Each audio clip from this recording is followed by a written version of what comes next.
जग में मिट्टी के मोल थे आंसू, जग में मिट्टी के मोल थे आंसू, मुस्कुराते नहीं तो क्या करते। क्या बात। जग में मिट्टी के मोल थे आंसू, मुस्कुराते नहीं तो क्या करते।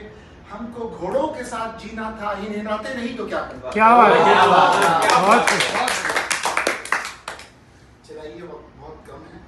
मैं कोशिश करता हूँ कि पता नहीं, कभी कभी मैं शायर का बेटा तो हूँ, मैं शायर तो नहीं कहलाता अपने आप को, थोड़ी बहुत लिख लेता हूँ, थोड़ी बहुत चुरा लेता हूँ, थोड़ी बहुत सुना देता हूँ। तो इस कमरे को देख के ख्याल आया डार्क रूम पोएट्री। पहले आया तो मुझे तो फर्स्ट टाइम ऐसा पाला पड़ा कि डार्क रूम पोएट्री तो मेरा पहली बार है। तो वैसे मैं कभी सम्मेलन में और कई मुशायरों में गया हूँ और सुना भी हूँ, सुनाने का मौका तो नहीं मिला ऐसा। कभी कभार कोई छोटी मोटी महफिलों में सुना लिया शेर शायरी। आइए थोड़ी सी शायरी सुनाते हैं। ये डार्क रूम से मुझे याद आया कि तारीख कमरा, तारीख उर्दू में कहते हैं डार्क रूम। तो एक कुछ छोटी सी नज़्म है, कहने की कोशिश की है। तारीख कमरा मतलब डार्क रूम। कमरे की दीवारों पर खुद से भी गहरे साए हैं, न खिड़की खुलती है न दर खटकता है, बस खामोशी है जो सांस लेती है। क्या बात है। रोशनी का एक जर्रा भी अब यहाँ ठहर नहीं पाता, रोशनी का एक जर्रा भी अब यहाँ ठहर नहीं पाता। जैसे मैं किसी भूले हुए ख्वाब का टूटा हुआ टुकड़ा हूँ।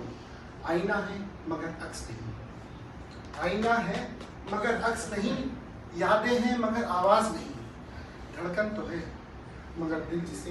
मगर दिल जैसे किसी और में धड़क रहा हो। एक कागज पर पुराना सा लफ्ज लिखा है दुख, एक कागज पर पुराना सा लफ्ज लिखा है दुख, जिसे मैं रोज मिटाता हूँ और रोज लिखा जाता है। क्या बात है। कभी कभी लगता है ये कमरा मेरी जात का अक्स है। कभी कभी लगता है ये तारीख कमरा मेरी जात का अक्स है, जो बाहर की रोशनी से डरता है और अंदर के अंधेरों से आशना है। मतलब फेमिलियर है और खुश है।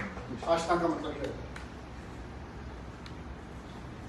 दरो दीवार मुझसे सवाल करते हैं, दरो दीवार मुझसे सवाल करते हैं, कब तक छुपेगा कब तक चुप रहेगा।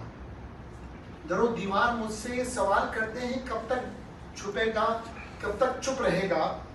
कब तक मैं मुस्कुरा देता हूँ, क्योंकि आंखों से निकलने वाले आंसू अब अल्फाज नहीं बनते। बहुत ख्वाब अब नींद में नहीं आते, बल्कि जागते हुए डराते हैं। ख्वाब अब नींद में नहीं आते, बल्कि जागते हुए डराते हैं। और नींद बस एक ख्वाहिश है जिसे वक्त खा चुका है। मगर फिर भी मैं हर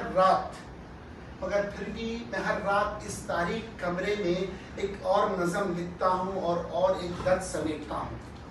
मगर फिर भी मैं हर रात एक नज़्म लिखता हूँ और एक दर्द समेटता हूँ, क्योंकि शायद दर्द ही मेरी शिनाख्त है। Thank you.